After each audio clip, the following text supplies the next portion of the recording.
नारद जी मैया जी।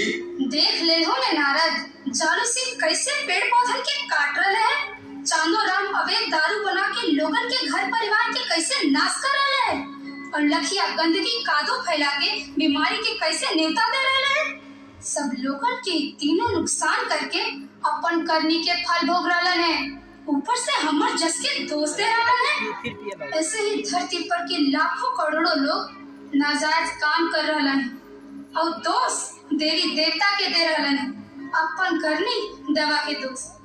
नारायण नारायण। बाकी मैया जी ये सब लोग तो तोहरे भक्त में हथीन। नारद भक्त के हाथ पाप करल पाप नहीं कहला है कि इस सब